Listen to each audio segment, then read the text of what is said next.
Hey everyone, welcome. Today we're going to do something really important. We're building your personal investment blueprint.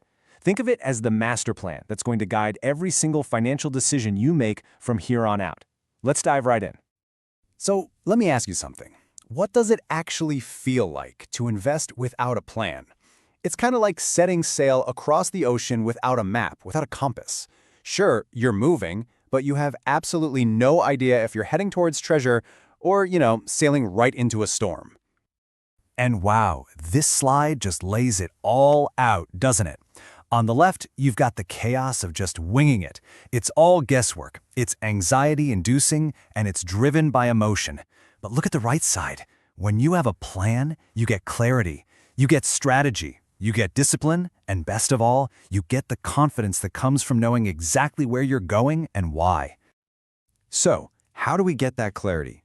Well, we get it with this, the Investment Policy Statement, or IPS for short. Now, our source material defines it as the written document that lays out your plan for investment success. But listen, this is so much more than just a piece of paper. This is the bridge that takes you from chaos to clarity. It's the blueprint we're going to learn how to build together today. All right, first things first. Every great journey starts with a destination, right? You have to know where you want to end up. So the first part of our blueprint is all about defining your destination.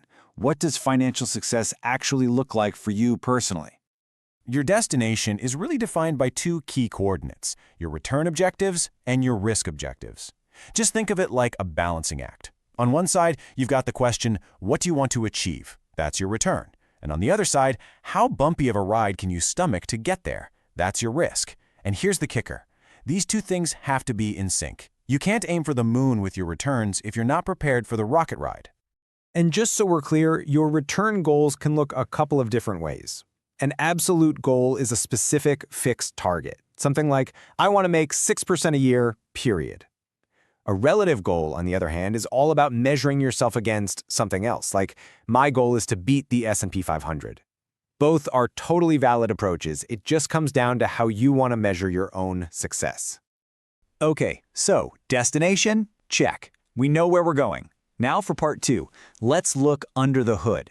We need to understand your engine. And this part is all about you, your unique tolerance for risk, the very thing that's going to power this entire investment journey.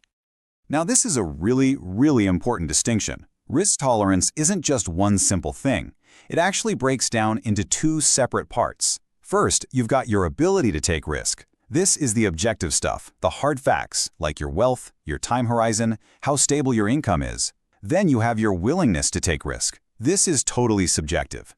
It's all about your psychology, your personality, and your personal comfort level with watching your portfolio go up and down. Let's make this real. Our source material gives us a great case study. Meet Henri. He's 30, works as an energy trader, and has a high, stable income. He's got €1 million in savings and a long 20-year time horizon ahead of him. Plus, he's knowledgeable and feels confident. So when you put all that together, Henri has both a high ability and a high willingness to take on investment risk. Now let's meet his brother Jacques. Jacques is also really confident about the markets, so his willingness to take risk is high, just like Henri's. But, and this is a big but, look at his actual situation. He's got a volatile income, very low savings, a mortgage to pay, and a much shorter time horizon because he needs to save for his kids' university.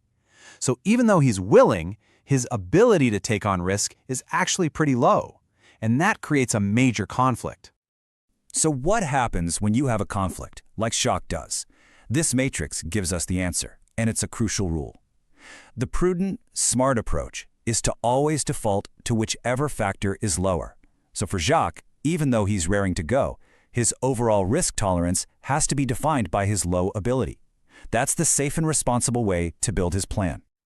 All right, we've got our destination, we understand our engine. Time for part 3, charting the roadblocks. But I don't really love the word roadblocks. It sounds so negative.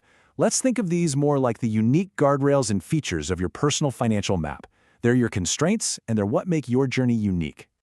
The source material breaks it down into 5 key areas.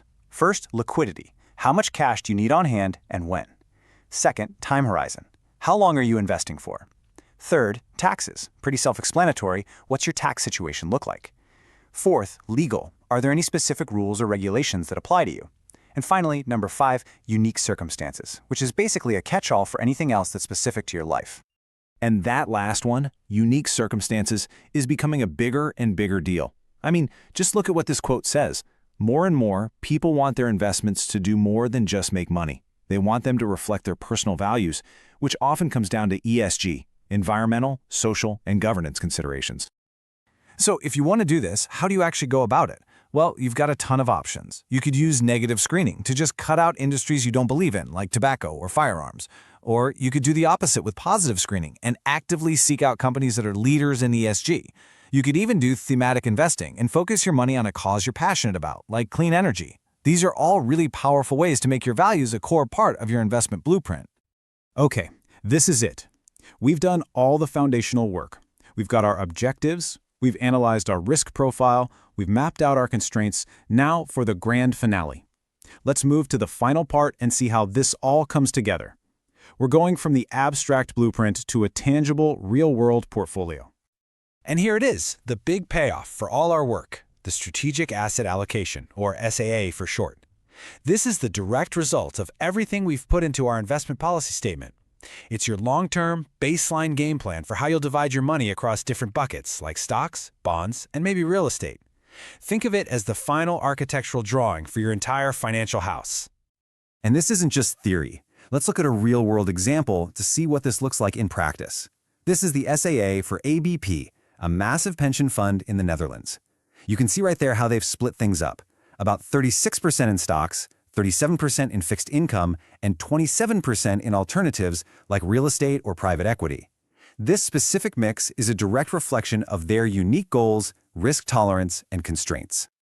So you might be thinking, okay, that's a nice chart, but why is this asset allocation thing so important? Well, get ready for this because this might be the most critical takeaway of our whole conversation. Foundational studies in finance have shown, time and time again, that your strategic asset allocation, that big picture decision of how much to put in stocks versus bonds, is responsible for over 90% of your portfolio's long-term returns. It is, without a doubt, the single most important investment decision you will ever make. And there you have it. We've journeyed all the way from the chaos and anxiety of investing without a plan to the incredible clarity and confidence that comes from a detailed blueprint, your investment policy statement. You've seen all the pieces, you know how they fit together to create that all-important strategic asset allocation. So the only question left to ask is, what does your investment blueprint look like?